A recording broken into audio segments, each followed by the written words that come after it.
Buenos días a todos. En primer lugar, disculpad este pequeño retraso en el inicio de este segundo webinar del Proyecto Mateo. Mi nombre es Germán Pérez, soy el responsable de proyectos de eólica marina de Tecnalia, coordinador del Proyecto Mateo, y os voy a hacer una breve introducción al webinar de hoy. Es el segundo de la serie de 3 webinars con los que estamos presentando los resultados del proyecto. Perdonad un segundo, estoy aquí con un lío con la presentación. Perfecto. Y eso, la idea es en una serie de 3 webinars presentar los resultados del proyecto El Cartec Mateo. Hace 2 semanas tuvimos el primero de los webinars sobre el efecto de rebosamiento, centrado en temas de hidrodinámica, y hoy vamos a hablar de modelización y simulación de los efectos de la dinámica del sedimentaria en estructuras como pueden ser las anclas de arrastre. Aquí podéis ver la agenda del webinar para hoy. Para los que no estuvisteis en el anterior, voy a hacer una presentación muy breve del JRL-EORE y del propio proyecto Mateo, para luego dar paso a los ponentes que nos van a hablar de la caracterización geodinámica del fondo marino y los retos que impone a la instalación de elementos como pueden ser las anclas de arrastre, de lo que nos va a hablar de esta caracterización geodinámica de los fondos, nos va a hablar Néstor Vegas de la UPV, del Departamento de Geodinámica. Después, Marco Helero, de Beckham, nos hablará de la modelización dinámica de los sedimentos y finalizaremos con un repaso a la posible caracterización y ensayo de anclas de arrastre a cargo de Íñigo Vidaguren, del Departamento de Ingeniería Eléctrica de la UPV. Por último, tendremos unos minutillos para ver si con este retraso no nos alargamos mucho, unos minutos para responder preguntas que nos podéis ir formulando en la sección de preguntas que tenéis en la herramienta Zoom. Veréis que también hay un chat.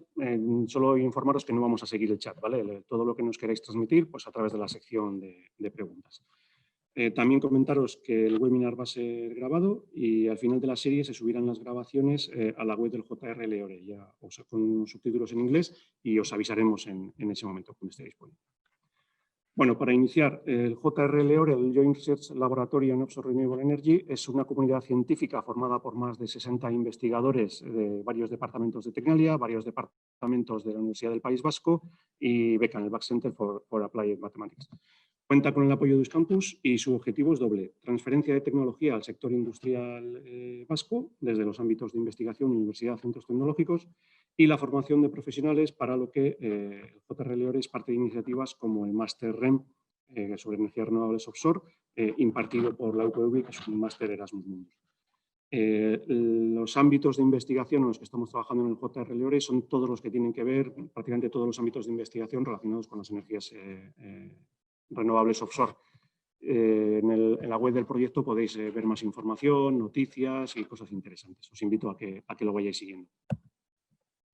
Pasando a una breve descripción del proyecto, es un proyecto financiado en el programa El Cartec de 2019 del Gobierno vasco.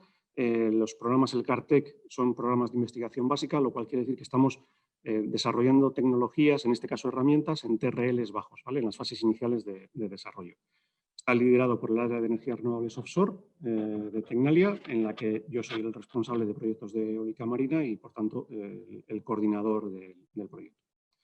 En Tecnalia también participa el área de construcción sostenible, la división de construcción sostenible, y participan 3 departamentos de la UPV, el de geodinámica, ingeniería energética y matemática aplicada. El proyecto se inició en marzo del año pasado, en marzo de 2019, y finaliza en un par de meses, a finales de este año. Tiene una financiación del Gobierno vasco de 700.000 euros. El objetivo principal es desarrollar modelos matemáticos para caracterizar problemas multifísicos complejos producidos por la interacción de grandes estructuras utilizadas en eólica offshore con el entorno, en concreto con el fondo marino y con el oleaje. Uno de los focos es la interacción de las olas con las estructuras desde el punto de vista hidrodinámico. Hace 2 semanas tuvimos el primer webinar precisamente para explicar un poquito el fenómeno de rebosamiento. Y otra de las grandes líneas de investigación es la interacción de grandes estructuras, como pueden ser pilotes o anclas de succión, que es el foco del proyecto, con el fondo marino. También en el proyecto el objetivo es desarrollar, uno de los objetivos es desarrollar técnicas Deep Learning y algoritmos Deep Learning aplicables a la operación y mantenimiento. Todo el trabajo se está haciendo desde una perspectiva de desarrollar modelos o algoritmos que posteriormente puedan ser de alguna manera integrados, acoplados con herramientas de diseño, digamos, comerciales, como pueden ser herramientas de diseño estructural, hidrodinámica, aerodinámica, etc. Por poneros un poco el proyecto en contexto de lo que comentábamos antes, que la convocatoria del Cartec se focaliza a proyectos de investigación básica con TRLs bajos, ahí podéis ver que Mateo es parte de las primeras etapas de desarrollo de una tecnología, un elemento, un componente, un subsistema, un sistema completo o, en este caso, una herramienta. Se cubren los TRLs más bajos. A partir de finalización del proyecto, iríamos a cubrir los TRLs desde el 3.4 hasta el 6.7 a través de una transferencia a la industria, que son los que realmente después utilizarían estas herramientas. ¿Vale? El llegar a TRL 6.7 supone validación en entorno relevante, laboratorio, y a una escala relevante. Al ser de herramientas es un poco particular, es más fácil, digamos, hacer esa validación. Y una vez superada esta fase, que como veis hay algunos ejemplos, generalmente apoyamos también en programas de financiación bien regional, bien nacional o bien europea, pasaríamos a la fase de proyectos de demostración, de fase de precomercialización y comercialización, bueno, en los que ya estaríamos validando en entorno real de funcionamiento y a escala real. Como os digo, en Mateo, al tratarse de herramientas, pues bueno, es un poco más particular, pero simplemente es porque tengáis una idea de cómo se enmarca el proyecto en lo que es el desarrollo de una nueva tecnología. Para finalizar, el proyecto producirá 15 informes y 9 publicaciones. He resaltado en el centro de la traspa el resultado esperado, que está en línea con los objetivos del proyecto, que es desarrollar modelos matemáticos avanzados para resolver los problemas multifísicos que surgen por la interacción de grandes estructuras de eólica offshore con el entorno, bien el oleaje, la parte hidrodinámica o bien con el fondo marino.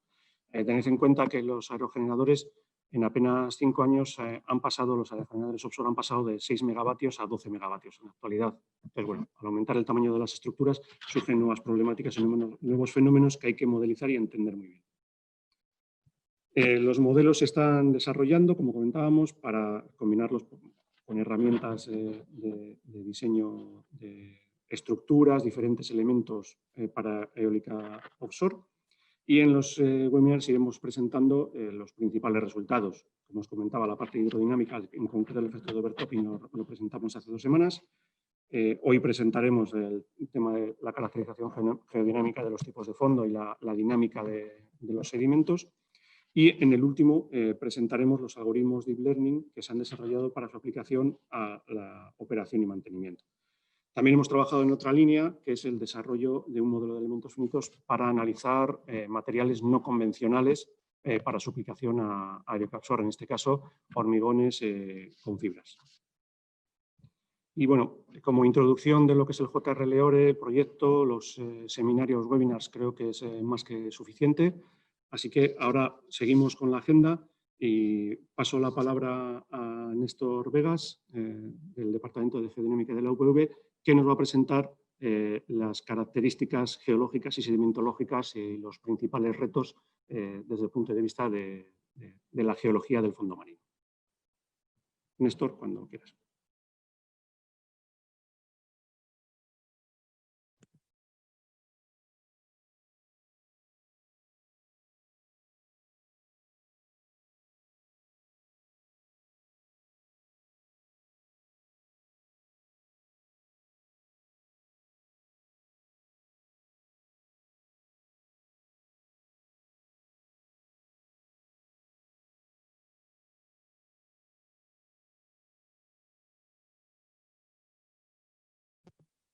¿Qué tal ahora?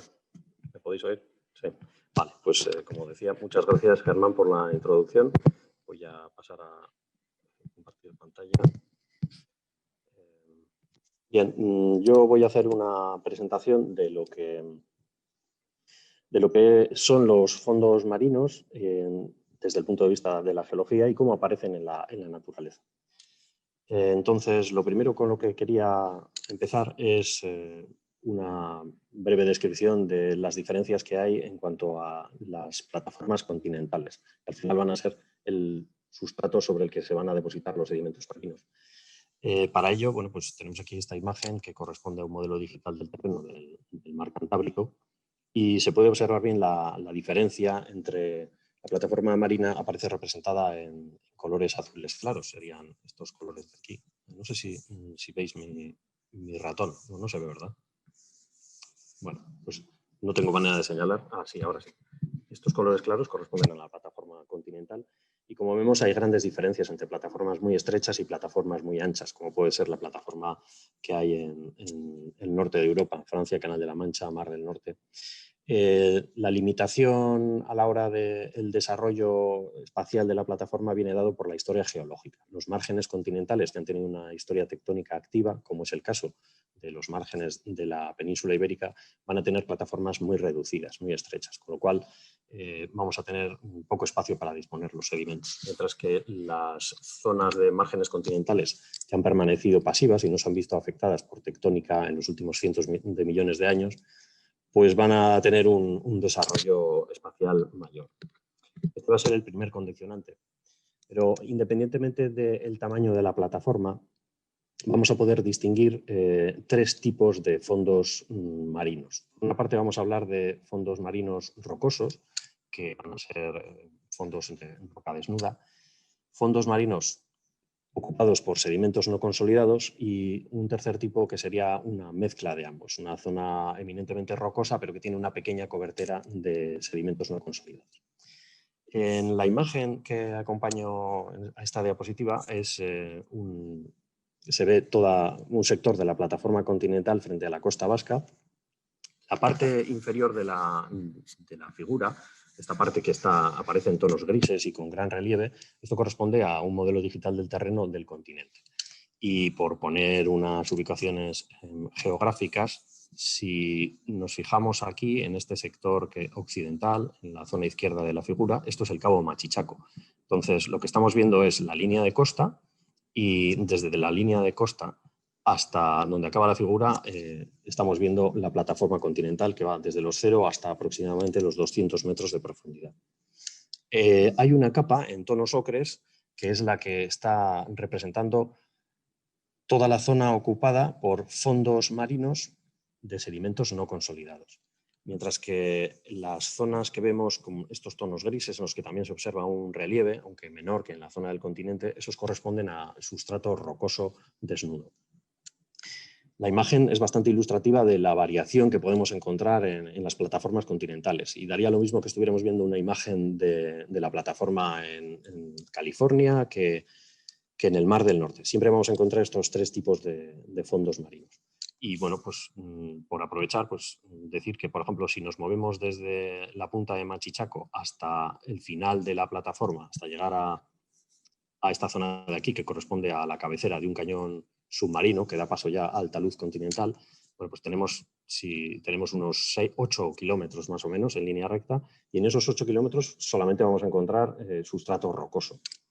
Sin embargo, si nos movemos hacia el este y nos situamos por encima, aquí está Zarauz, si nos colocamos por encima de la playa de Zarauz, tenemos una extensión enorme de plataforma, prácticamente unos 28 kilómetros en línea recta, y en esos 28 kilómetros lo que va a predominar es la presencia de sedimentos no consolidados, sedimentos sueltos. Si ponemos nuestra atención en estas zonas representadas aquí en ocres, que son los sedimentos no consolidados, podemos pensar en cómo se clasifican esos tipos de sedimentos. Bueno, la clasificación de fondos marinos es una cosa bastante compleja y que está muy lejos de estar resuelta. No hay una clasificación unificada. Hay distintas clasificaciones que pueden variar dependiendo de los países, incluso de las zonas climáticas, etc. Lo que sí está unánimemente admitido es que podemos tomar estos fondos sedimentarios no consolidados y clasificarlos en dos grandes grupos. Dos grandes grupos que van a tener dos características, cada uno de ellos muy diferentes a la del grupo contrario. Así podemos hablar de sedimentos cohesivos, que principalmente van a ser fangos y limos. Y este tipo de sedimentos están formados por partículas de un tamaño de grano muy fino, inferior a 63 micras. Además, principalmente van a estar formados por minerales de la arcilla y micas y, bueno, por la estructura de estos minerales van a tender a unirse mediante interacciones electrostáticas. Y esto va a hacer que el comportamiento mecánico y reológico de estos sedimentos sea particular. Por otra parte, si nos fijamos en el segundo grupo, en el grupo de los sedimentos no cohesivos, estos estarían formados principalmente por arenas y por gravas. En este caso se trata de sedimentos de un tamaño de grano mucho mayor, desde más de 65 micras hasta varias decenas de centímetros en el caso de las gravas de tamaño grande.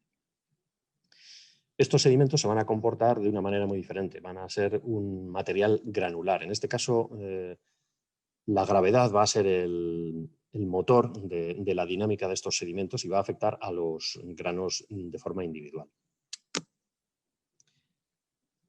Bien, si hablamos de la distribución de los sedimentos dentro de la plataforma continental, podemos describir los sistemas sedimentarios como sistemas en 4 dimensiones. Van a variar en las 3 dimensiones del espacio, van a variar mucho y también van a variar con el tiempo, va a haber una variación temporal. Para ilustrar esta variación, pues, pongo esta figura en la que se ve la distribución de sedimentos en la plataforma continental frente a las costas del País Vasco y se puede ver como en la zona occidental, en la costa de Vizcaya, pues predominan las arenas de distintos grados de granulometría, mientras que si nos movemos hacia el fondo del Golfo de Vizcaya, hacia las costas de Guipúzcoa, pues predominan y con mucho los fangos y los limos. La distribución de los sedimentos está condicionada por factores oceanográficos, hidrográficos, la descarga de sedimentos que aportan los ríos, las corrientes de marea, las corrientes de oleaje, las corrientes contorníticas, las tempestades, todo este tipo de situaciones van a condicionar la distribución de los sedimentos dentro de la plataforma. Si analizamos la distribución espacial de los sedimentos y nos fijamos primero en la variabilidad en un plano horizontal, en superficie, pues podemos utilizar este ejemplo cedido por BIMEP, de la plataforma de energías marinas de Vizcaya. Si nos fijamos en las fotografías de la izquierda, donde aparecen 2 estaciones de muestreo, la SB1 y la SB2, pues es evidente a simple vista que la SB1 está compuesta por gravas de un tamaño de grano muy grueso, mientras que la estación SB2 está compuesta por arenas finas que, bueno, están dando lugar a unos ripples aquí. Si pasamos a la figura de la derecha, en la que aparece la estación de BIMEP y los puntos de muestreo, podemos ver que en la parte inferior, aquí abajo, esto sería el puerto de Arminza, bueno, pues cerca del puerto es donde se ubican las estaciones SB1 y SB2 y la diferencia en distancia de una a otra son escasamente 20 metros y hay una variación muy grande del tipo de sedimentos. Podemos pensar que esto se debe a que están muy cerca de la costa, pero no es así. Si nos fijamos en la parte superior del gráfico, si ganamos en profundidad, pues vemos que también las estaciones donde predominan las gravas están señaladas en tonos rosas y las estaciones donde predominan las arenas están marcadas por colores azules. Es decir, hay una graduación y una variación muy grande. No podemos hacer asunciones y pensar que porque tenemos un punto de muestreo aquí y hay arenas 20 metros más adelante, esto se va a mantener y vamos a seguir teniendo el mismo tipo de sedimentos. De la misma manera, además de la variación en la horizontal, existe una variación importante en la vertical. Y de nuevo esto lo ejemplifico a través de un caso de BIMEP y es la figura que tenemos a la izquierda. Aquí podemos ver las variaciones de potencia de los sedimentos acumulados. Esto es representados en colores azul claros, azul claro luminoso, aparecen las potencias menores, de 0 a 1 metros. Y en tonos rosas aparecen las potencias mayores que incluso superan los 12 metros. Bueno, pues podemos observar zonas como estas de aquí en la que rápidamente pasamos de una sedimentación muy escasa, de 1 metro, a en escasos metros pasamos a 12 metros de profundidad de sedimento. La columna de sedimentos encima no es homogénea, es decir, no vayamos a pensar que si pinchamos ahí en una de esas zonas, una de esas manchas rosas, vamos a tener 12 metros de arenas de principio hasta fin o 12 metros de fango. Puede ocurrir, pero es raro. Lo más habitual es que haya una alternancia de materiales, algo como lo que se representa en la figura de la derecha, en la que corresponde a una perforación con extracción de testigo continuo que va desde 0 hasta 40 metros de profundidad y se puede ver claramente cómo hay una alternancia entre materiales cohesivos y no cohesivos, entre arenas, fangos y limos. Y esa alternancia es fácil de entender que es muy importante caracterizarla para luego conocer cuál va a ser el comportamiento mecánico de esa columna de sedimentos. Bien, por último, desde el punto de vista de la variación temporal, de la variación de los sedimentos, hablar de la variación temporal. Es decir, porque pinchemos un día en una zona a 10 metros de profundidad y tengamos arena, eso no nos quiere decir que dentro de 2 meses volvamos a la misma zona y tengamos el mismo tipo de sedimentos. Pueden haber desaparecido, pueden estar cubiertos por otro depósito sedimentario con otras características diferentes. Se pueden distinguir las variaciones temporales en dos clases. Es decir, va a haber variaciones temporales que se deben a la dinámica sedimentaria, pueden ser estacionales, o pueden deberse simplemente a la dinámica mareal o de oleaje. Y, por ejemplo, esta primera figura que aparece aquí es un modelo digital del terreno, en el que se observa un modelo digital del terreno a partir de una batimetría. Y lo que se observa es un campo de dunas submarino. Bueno, pues tiene una extensión bastante importante y estas dunas tienen una dinámica y un movimiento. Además de estos cambios estacionales, también va a haber unos cambios que podemos llamar puntuales o incluso catastróficos, que van a estar relacionados con los riesgos geológicos.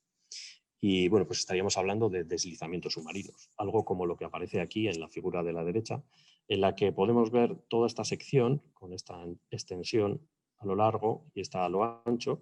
Bueno, pues esto corresponde a un deslizamiento submarino. Esta sería la zona de cicatriz desde la que se han movido los sedimentos y han profundizado, han ganado en profundidad y se han desplazado hacia allí.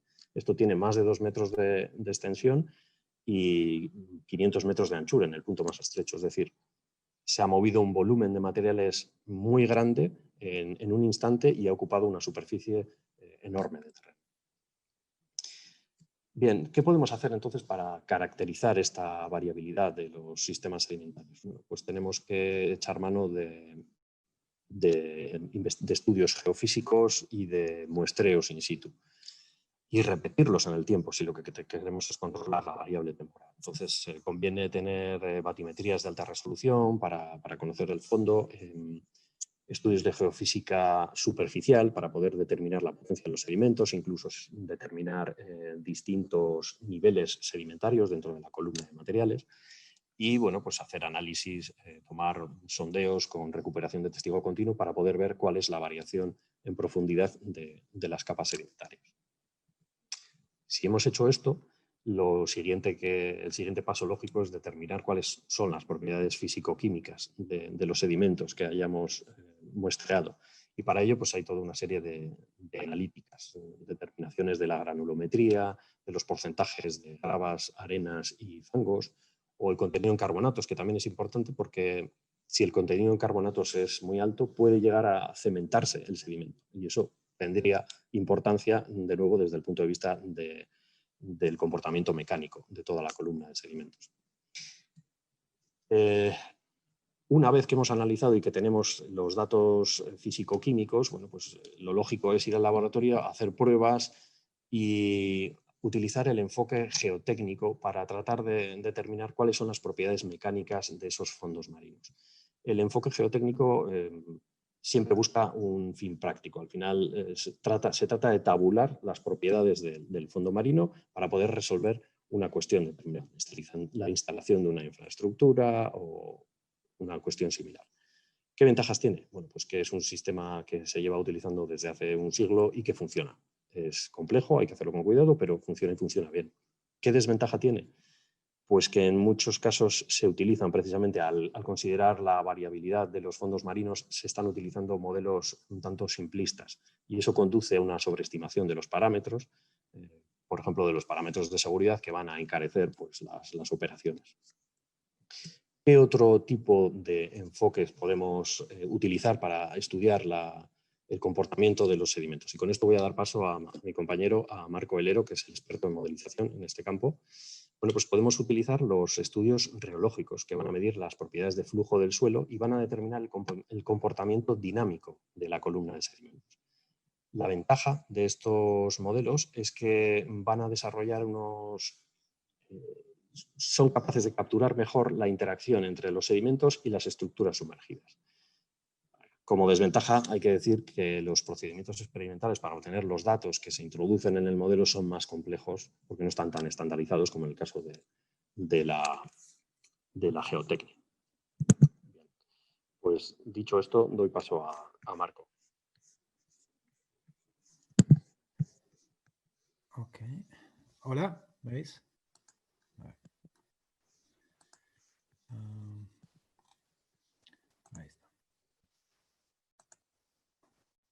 Hola. Vale. Creo que se me oye. Bueno, pues entonces en esta charla voy a hablar un poco de la modelización y simulación de sedimento por aplicaciones offshore. No voy a hablar tanto de las motivaciones, que creo que se ha explicado de manera completa en las charlas anteriores.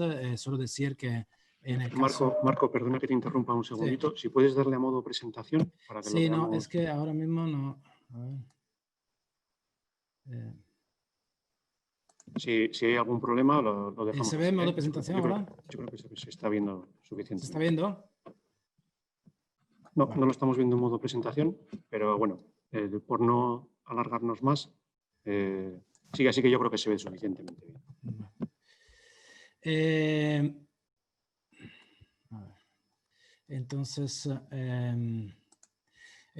digamos, nosotros nos centramos esencialmente en la interacción ancla con fondeo, que es la situación más importante por la estabilización de dicha estructura. Entonces, sin pasar a... sin decir más de lo que dijo también Néstor y en la charla anterior, los sedimentos están compuestos por diferentes partículas, están emergidas en agua, tiene diferente tamaño, como dijo también Néstor. Esencialmente el tamaño va del orden de milímetro hasta orden del micrómetro, y al tener diferente morfología y diferente tamaño, también hay unos comportamientos geológicos distinto en este sedimento. De hecho, los fluidos son altamente no newtonianos y tiene, digamos, comportamiento mixto entre sólido y líquido, algo introdujo también Néstor en las últimas slides. Esencialmente esto es unas curvas de shear stress versus shear rate, o sea, básicamente el estrés que caracteriza el sedimento en función de la deformación del flujo, y lo que hay que esperarse en el caso de un fluido newtoniano. Esencialmente hay una linearidad con un coeficiente constante dado por la viscosidad del fluido, como por ejemplo en el caso del agua, y aquí se ve, por ejemplo, una no linearidad en esta función, donde básicamente la viscosidad depende de la aplicación de la deformación. De hecho, puede haber shear thinning o shear thickening en el caso de la viscosidad disminuye o aumenta con la deformación. Y digamos, también hay un fenómeno por lo cual el estrés no va a cero al disminuir el shear rate, sino va a un valor constante de yield. Entonces, por estrés en el elemento de fluido o en el elemento de sedimento inferiores a un valor de yield, esencialmente tenemos un comportamiento sólido o elástico o no linear elastic, y cuando el estrés sobrepasa un valor de yield, entonces empieza a fluir como un líquido con una viscosidad esencialmente variable. Hay mucho más comportamiento geológico complejo en este fluido, incluyendo procesos de histéresis y que están relacionados también con fenómenos de tixotropía y rheopectic. Esencialmente la viscosidad o la respuesta mecánica no es instantánea, sino depende del tiempo de aplicación. Eso tiene que ver también con la consolidación del sedimento en el tiempo, que entonces induce ese comportamiento transitorio en la respuesta mecánica. Entonces hay unas dinámicas muy complejas que se tiene que capturar en los modelos teóricos.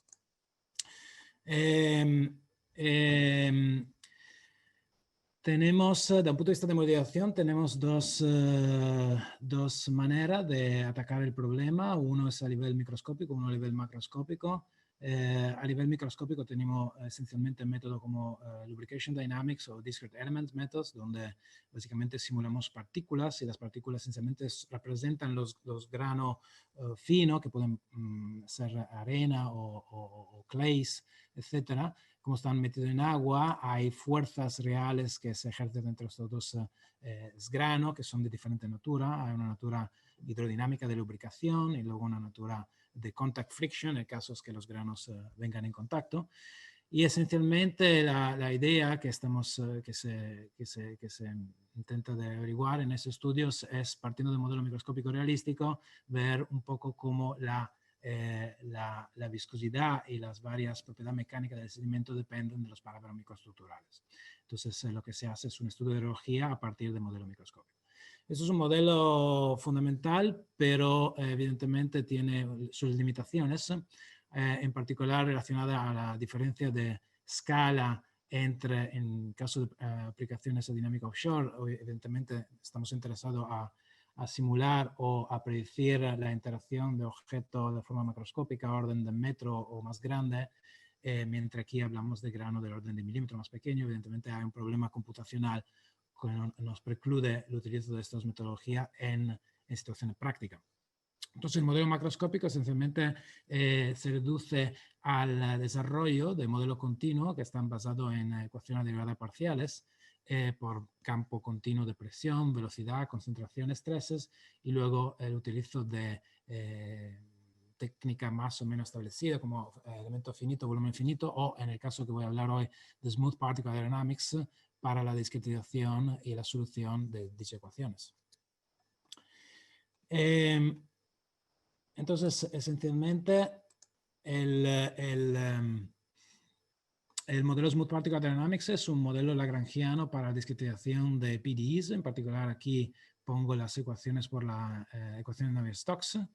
Esencialmente tenemos partículas que interaccionan a pares con otra partícula que están dentro de un radio de interacción, y interaccionan de diferentes formas. Tiene fuerza conservativa, fuerza disipativa, y esencialmente la expresión de estas fuerzas vienen de un proceso, digamos, de random interpolation de variable continua, de manera tal que tenemos una función kernel que nos permite de representar por interpolaciones funciones continuas, como puede ser presión, velocidad y sus gradientes de velocidad en términos de una suma de contributos a pares de fuerza. Con lo cual, el resultado final de estos procesos, y aquí también hay un par de referencias, es que esencialmente estos primeros contributos en las ecuaciones de Newton que tenemos aquí por la velocidad de la partícula representa el gradiente de presión, y esto es la aplicación de la velocidad. Al final tenemos un set of ordinary differential equations que podemos solucionar utilizando diferentes esquemas como predictor corrector, sujeto a condiciones de estabilidad de este tipo. Pues la ventaja de tener método lagrangiano en comparación con método euleriano esencialmente está relacionado con dos particulares características. El hecho de Lagrangian and meshless. Esencialmente Lagrangian significa que tenemos partículas que se mueven con el flujo, con lo cual el método lagrangiano tiene acceso directo al historial del flujo, a la deformación esencialmente en un sistema lagrangiano. Y esto es importante, por ejemplo, por problemas de large deformation o por problemas donde hay flujo complejo que tiene memoria de sus condiciones previas. Entonces, esto es una ventaja en la modelación, por ejemplo, de un flujo complejo como sedimento. La otra cosa es que el método es meshless, no tenemos una mesh, esencialmente tenemos un set de puntos de partículas distribuidas de manera random, entonces no tenemos esencialmente problemas de mesh definition, grid distortion o pérdida de conectividad entre puntos de la mesh, ya que la partícula fluida esencialmente ya ocupan el espacio libre que hay en el dominio. Entonces, estos son una especie de mesh adaptivity que tiene ventaja sobre todo al momento de simular problemas complejos. Como dijo Néstor, la generación de modelos de tipo SPH a flujo no newtoniano puede, sobre todo en el caso de sedimento, digamos, corresponde a la generación de la ecuación constitutiva. de newtoniana a no newtoniana. Entonces, digamos, un primer paso es donde se puede desarrollar un modelo elastoplástico. Esencialmente, como mencioné antes, hay un valor de estrés, lo que se llama yield stress, que define un comportamiento de respuesta sólido y líquido. Entonces, esencialmente lo que dice esta ecuación es que por debajo, por estrés inferior a un cierto estrés crítico, la ecuación constitutiva por el material en este dominio espacial satisface la ecuación de Luke. Entonces, en este caso se comporta un sólido elástico, mientras por estrés que exceden el valor crítico fluye con un líquido. Entonces hay una relación de proporcionalidad entre estrés y gradiente de deformación o strain rate tensor dado por un coeficiente que es la viscosidad. En el caso en que no nos interesa el comportamiento elástico, lo que se hace para simplificar el problema también es asumir que el sólido es inelástico y es rígido. Entonces, en ese caso, básicamente, el módulo strength parameter, el G aquí va a infinito. Entonces, esencialmente, lo que se forza es un rigid body motion que no tiene deformación.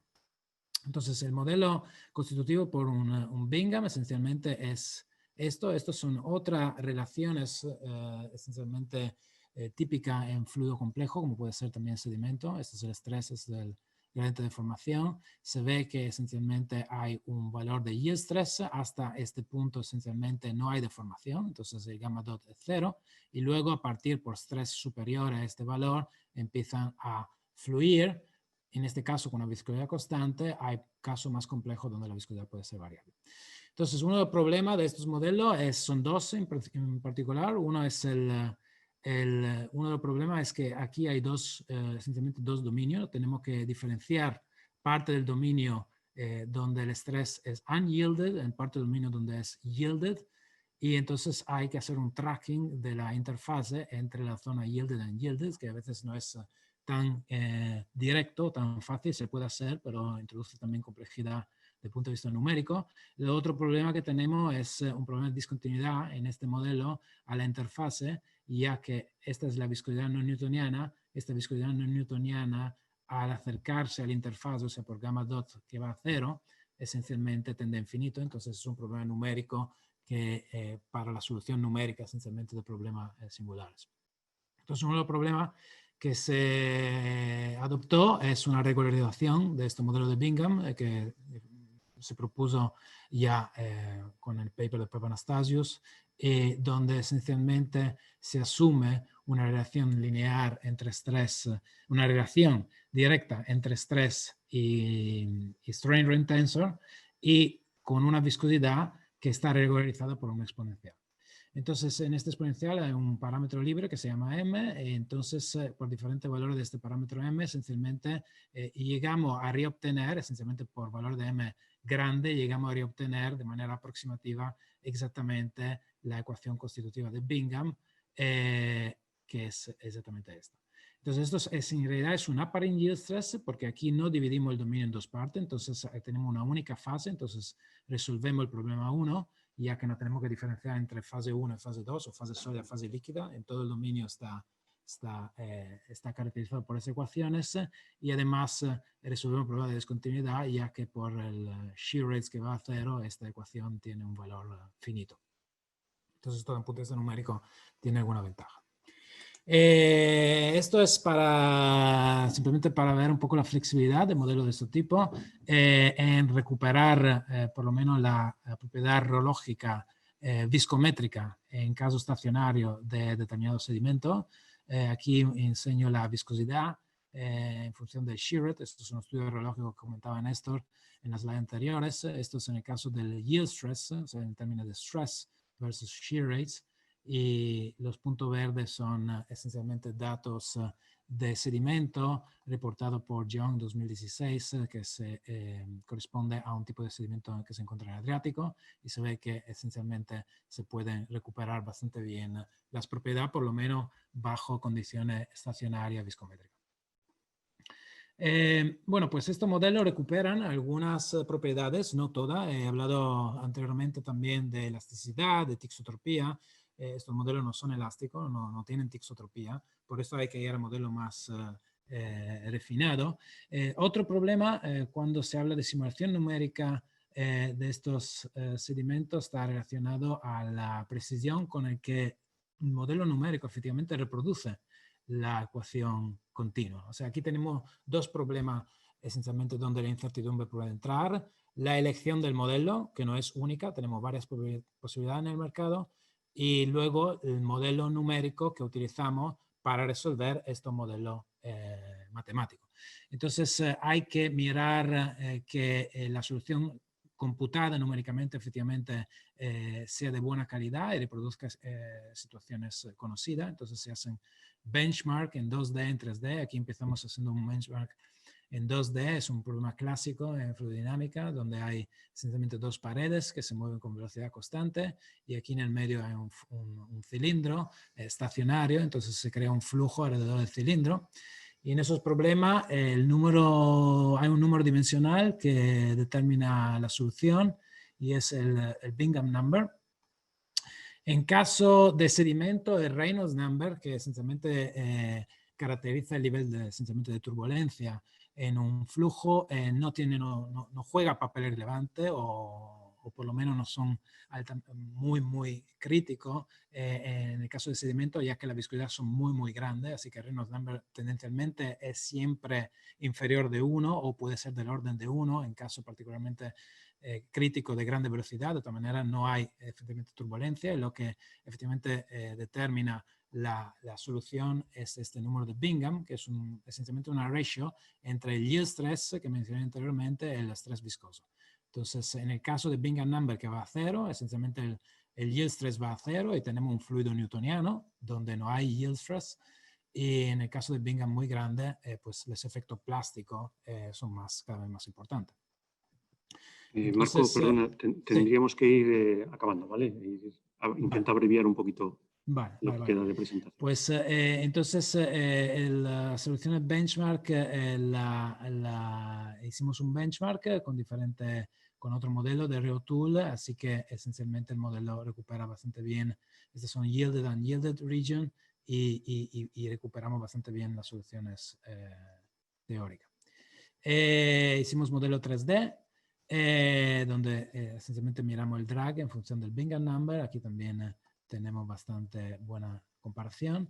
Y ahora, justo para acabar, decir algo sobre lo que de verdad, digamos, es el interés más grande de todo esto. Al final es predecir esencialmente la trayectoria de un objeto que, digamos, se enclava en un sedimento, y esto es, como hablará Íñigo en la próxima charla, es crítico, por ejemplo, saber la profundidad, la penetration depth, ya que la capacidad de extracción, de pull-out capacity de un ancla, depende mucho de la profundidad, ya que el nivel de consolidamiento, la propiedad mecánica del sedimento son distintas si está en superficie o si está enclavada a alta profundidad. Entonces, empezamos a hacer alguna modelación. Hay experimentos, algún experimento en ese caso. Se empieza de un modelo idealizado, donde se intenta capturar las características geométricas relevantes, y esto es lo que intentamos hacer ahora. Esto es un poco work in progress, donde como modelo de la drag embedded ancho, esencialmente tenemos una idle disco, o sea, un disco plano.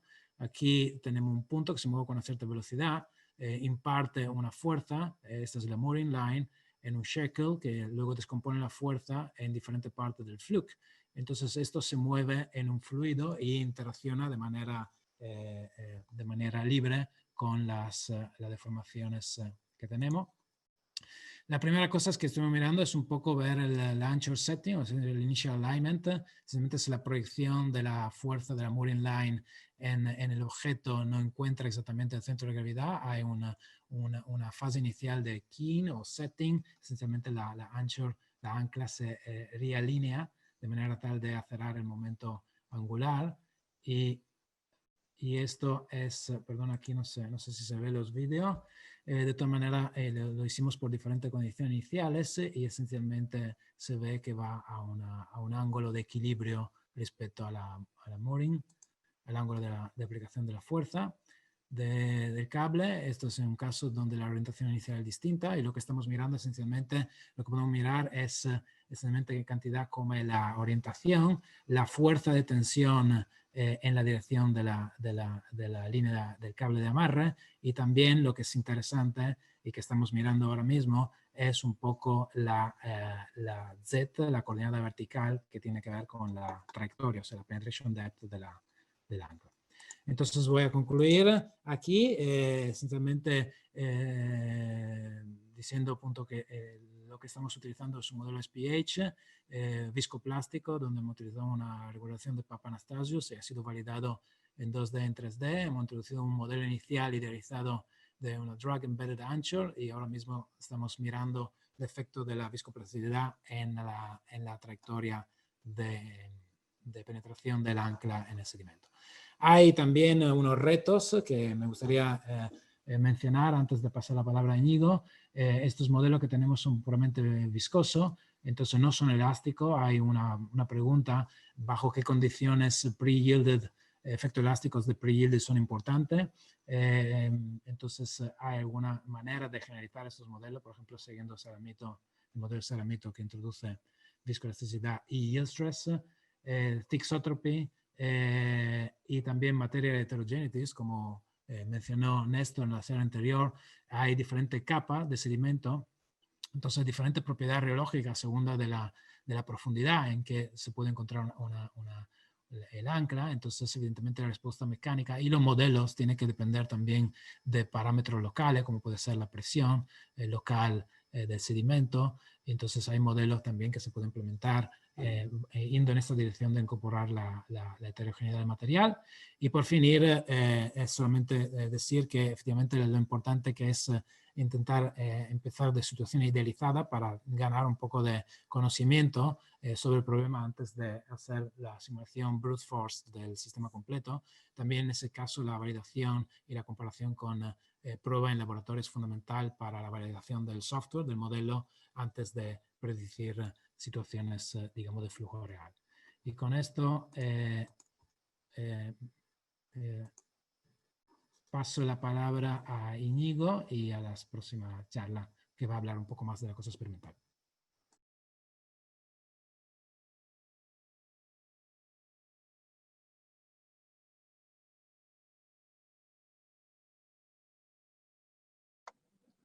Bueno, pues gracias, Marco, por lo que nos has contado, muy interesante, los modelos muy interesantes que, como está comentado, pues habría que validar, ¿no? Entonces, bueno, ahora en estos pocos minutos que nos han quedado, vamos a intentar pasar de forma rápida por pues una revisión bibliográfica que hemos realizado. Íñigo, perdona, ¿puedes poner Sí. un poco de presentación? Gracias.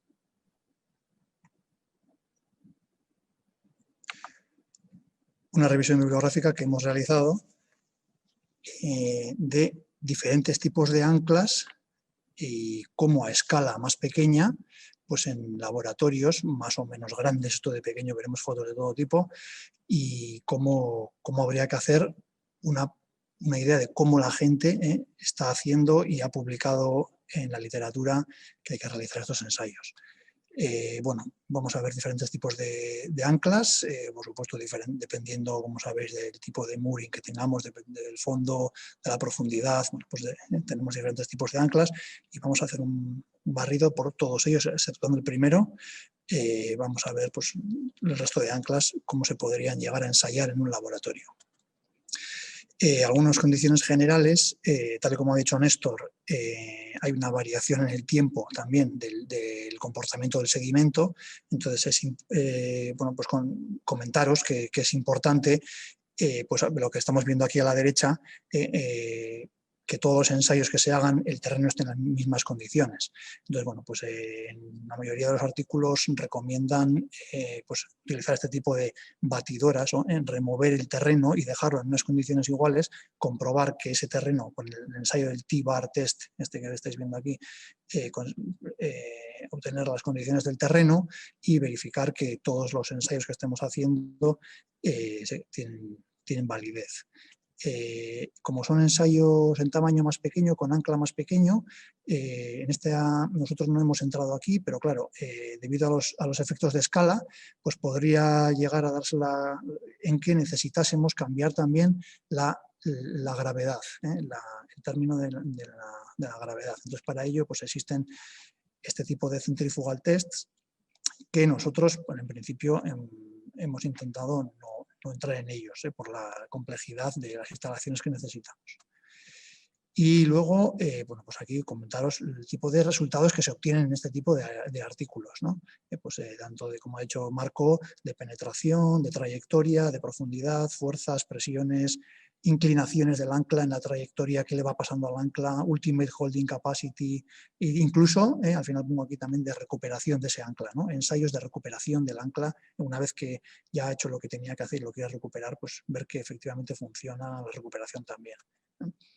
Entonces, bueno, voy a pasar rápidamente porque tenemos muy poco tiempo, ¿no? Entonces, pues bueno, Drive and Piles, este es un ensayo que sería muy sencillo, bueno, muy sencillo no, de los más sencillos que voy a presentar, con la complejidad de la instalación que estáis viendo aquí, pero bueno, sería un pilote, que sería un tubo, y con este usuillo roscado, pues ir penetrando ese tubo en ese sedimento, en esta arena o en lo que pongamos aquí debajo. Vale, voy a ir un poco rápido, lo siento, porque como tenemos poco tiempo, pues luego aquí vais a ver todas las diapositivas, tienen una referencia que es de dónde hemos sacado las fotos y la información, ¿vale?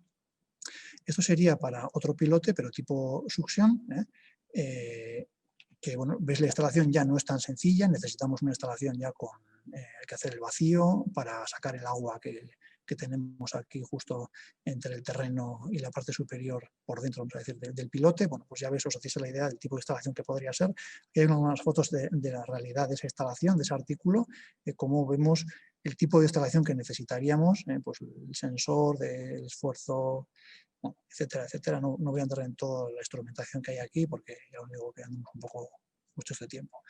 Luego hay otro tipo de anclas o de anclajes que son Gravity Standard Anchors, que serían los que se enclavan por la propia gravedad, se dejan caer. Habría dos tipos, el torpedo y luego un Omnimax que vamos a ver. Entonces el torpedo, tipo torpedo, aquí hay una instalación, que lo podéis ver en este artículo. ¿Cómo sería? Pues sería dejando caer este torpedo, y aquí podríamos analizar pues hasta dónde hemos enclavado, etcétera, etcétera. Incluso en este mismo artículo también tiene un ensayo que hace de extracción, tira del ancla y comprueba la capacidad de soportar esfuerzos que tiene ese ancla, ¿de acuerdo? Otro tipo de Gravity también, que sería el Omnimax. En este caso también se podría hacer un ensayo similar al anterior de lo que sería el enclavamiento, y luego el King, como ha dicho Marco, o el setting de ese ancla en el terreno, ¿no? Aquí podemos ver pues, una instalación en la que han posicionado un ancla y han tirado con el mooring en una determinada inclinación, y se va viendo la trayectoria pues, en esta grid, en esta rejilla que han pintado aquí, y cómo va pues, para seguramente la validación de un modelo es similar a lo que nos ha podido enseñar Marco. Los Suction Embedded Plate Anchors, que son SEPLA, también conocidos como los SEPLA, que bueno, aquí viene un proceso de instalación que seguramente ya lo conocéis. Aquí este sería el modelo a escala, en este artículo, que como es el modelo a escala, y en este caso sí que lo han tenido que hacer en un centrifugal test, y bueno, pues aquí se ve el ancla, y aquí como han tirado, aquí esto va instalado en un tambor, la cámara, y cómo han grabado también lo que sería el setting, desde la posición inicial hasta cómo terminaría, ¿no?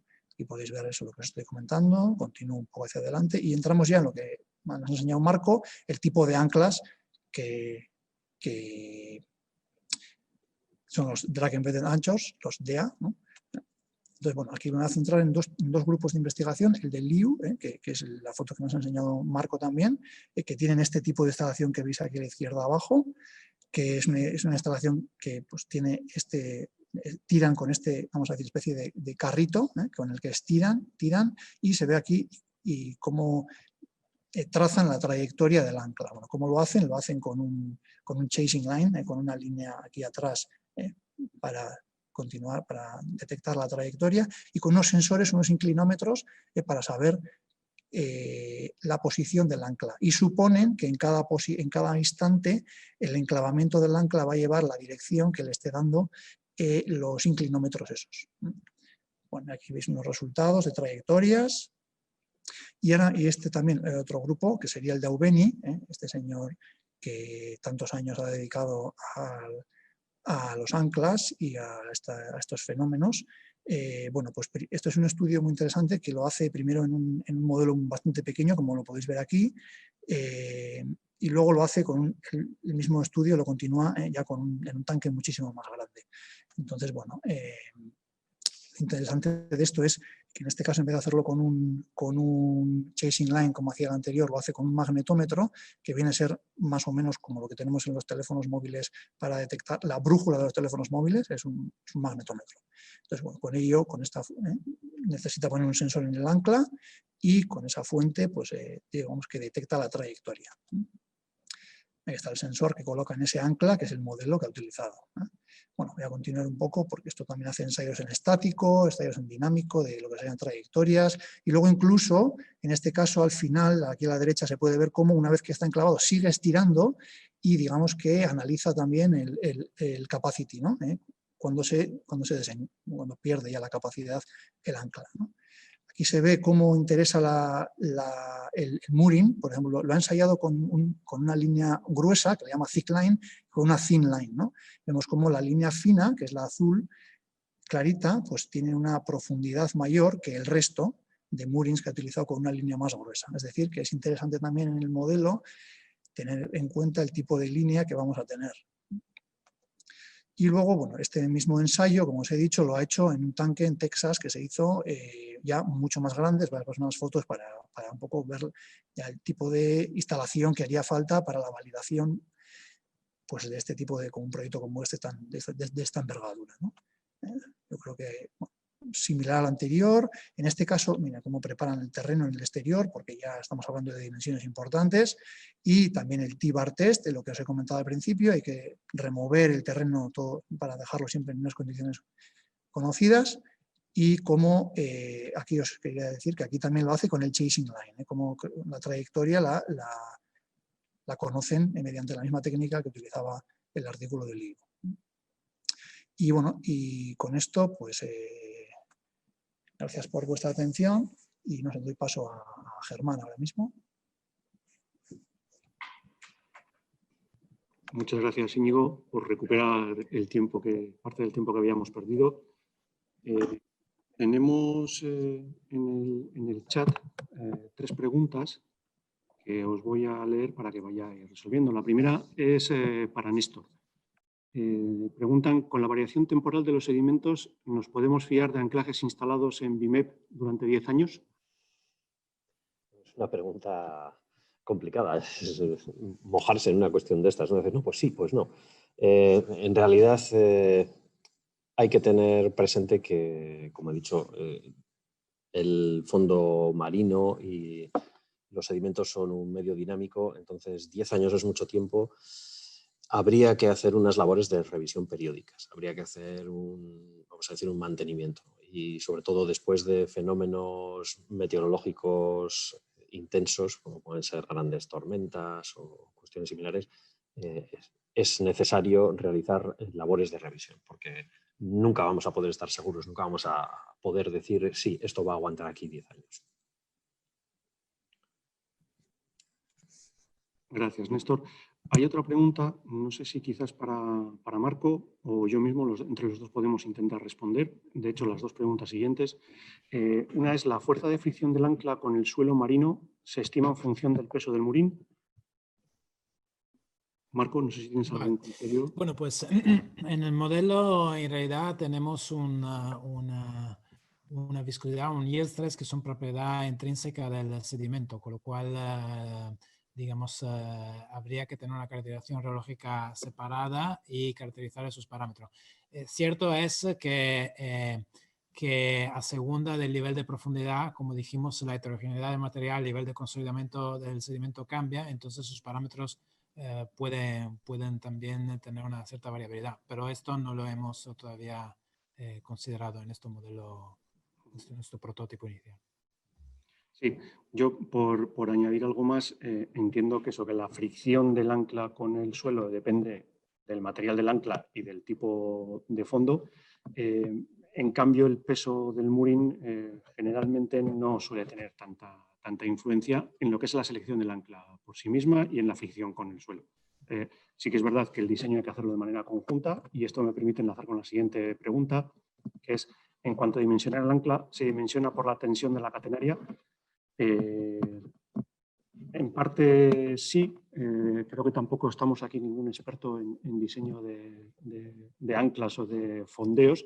En cierta medida sí que hay que tener en cuenta la tensión a la que va a estar sometida el ancla y esa tensión se transmite a través del fondeo, pero bueno, esa tensión en principio viene determinada por el desplazamiento que se quiera permitir a la estructura flotante, que es la que realmente está aplicando, digamos, esa tensión a la catenaria que a su vez transmite la tensión al ancla.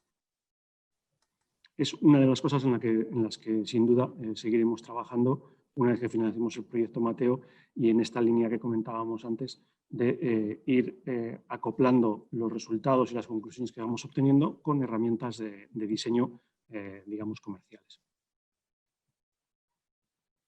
Vale, pues estas son las preguntas que había. Muchas gracias a los asistentes por la paciencia, sobre todo por los problemas que hemos tenido al inicio y por aguantar hasta el final. Gracias a los panelistas también. Y os emplazo a todos los que estéis interesados al seminario, el tercero y último, para presentar los resultados del proyecto Mateo, que tendrá lugar dentro de 2 semanas y que hablaremos sobre técnicas y algoritmos de Deep Learning aplicados a mantenimiento para eólica offshore. Muchas gracias a todos.